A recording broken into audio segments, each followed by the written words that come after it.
Welcome to this week's edition of World Crisis Radio. This is Webster Tarpley speaking from Washington, D.C. Welcome to our special pre-Christmas program. We're taping here in the afternoon of Thursday, December 23rd, 2010, and it happens to be one of the greatest world historical anniversaries of the last 1,000 years at least, and an occasion for us to regroup our forces in order to assert the needs of civilization and indeed of culture against the myrmidons of finance capital, the reactionary barbarians who are now at the gates, the Wall Street operatives, the forces of evil left and right.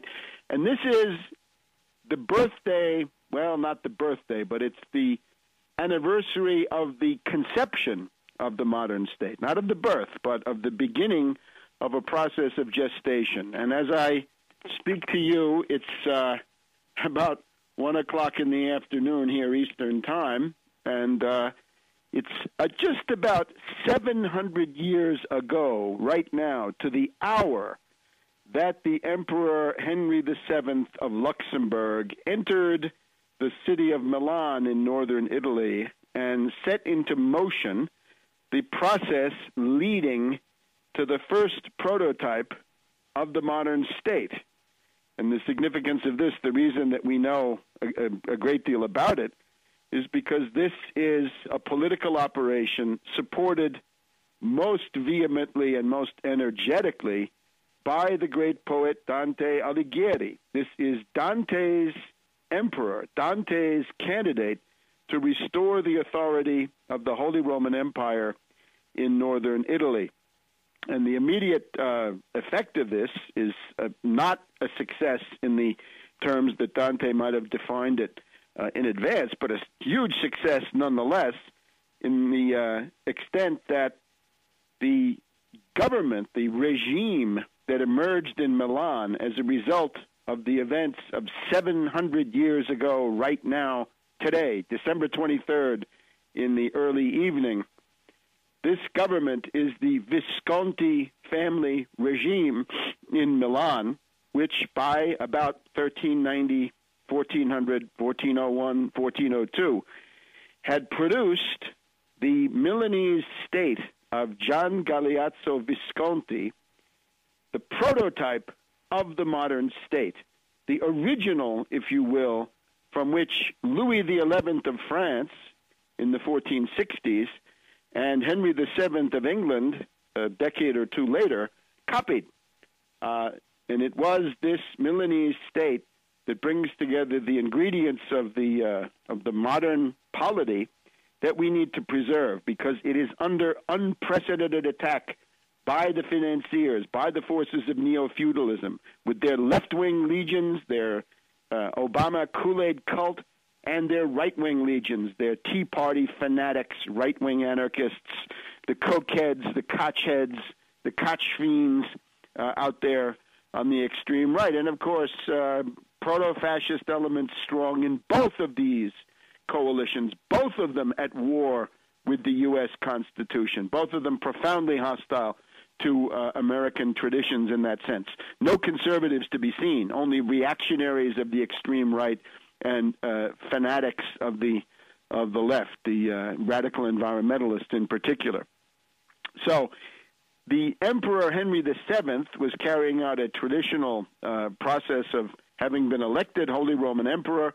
His next step was then to go to Milan and the nearby suburb of Monza and get crowned with the Iron Crown of Lombardy to become the King of Lombardy, meaning in a large sense northern Italy. He would then go on to Rome to be crowned as Holy Roman Emperor. It happened in this Basilica of St. John Lateran, which was under the control of the one of the two families, the Orsini and the Colonna, who were fighting. So you had one family in control of St. John Lateran and the other one in control of St. Peter's. The ones that controlled St. Peter's were the anti-imperial. They were the Guelphs but the Ghibellines, the pro-imperial forces, were in control of St. John Lateran. So that's where the coronation took place. Unfortunately, the Pope was not there because he had become a captive of King Philip the Fair of France. This was the Babylonian captivity of the papacy, which had just begun in those days, which was going to go on for most of the 1300s. But the idea is that when Henry VII and his small armed force, a couple of thousand troops at the most, entered the gates of Milan, the government they found there was a Guelph regime, a politically decrepit Guelph regime of the Torriani family. And the Torriani were taking Milan nowhere fast.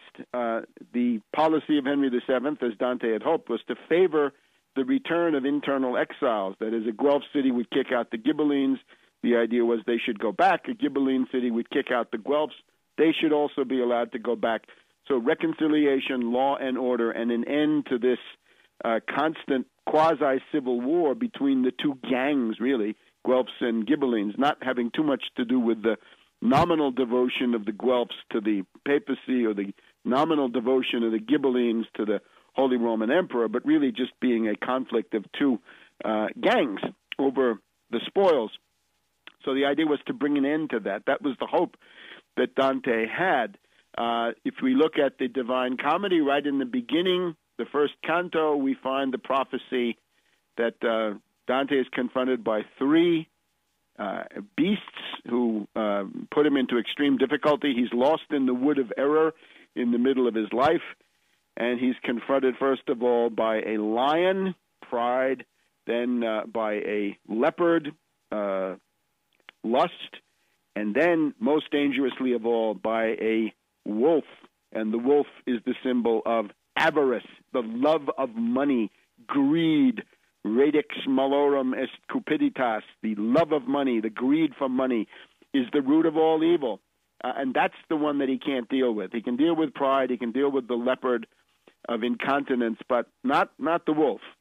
So when Virgil arrives, Virgil tells him, a greyhound is coming that is going to kill this wolf of greed and usury and exploitation, in effect. And that greyhound is the Emperor Henry VII. And this Divine Comedy, of course, filled with prophecies, references, in particular the entire purgatory, the entire second part, very much devoted to the political atmosphere of the coming of Henry VII into northern Italy. And again, Dante's idea did not succeed in its own terms.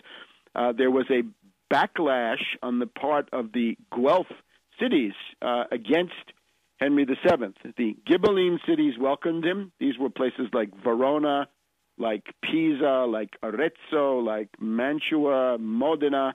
Those were the Ghibellines. They were immediately on his side. But the larger group, the Guelph cities, the so-called pro-papal ones, soon formed a league. And at the center of the league was Florence, the city that had expelled Dante, made him into an exile about 7 years earlier in 1303. So Dante writes about Henry VII in the Divine Comedy. He also devotes 3 of his Latin letters to the praise of Henry VII as the savior of Italy, somebody who's going to bring a reordering of this terrible latent civil war going on between the Guelphs and the Ghibellines. That's letter 5, letter 6, and letter 7. Letter 5 says the emperor is coming. The new Moses, the savior of Italy, is at hand. Letter 6 is the story that there's a resistance against him, and these people are going to be defeated. The Florentines, in particular, despite their fortifications, are going to be defeated.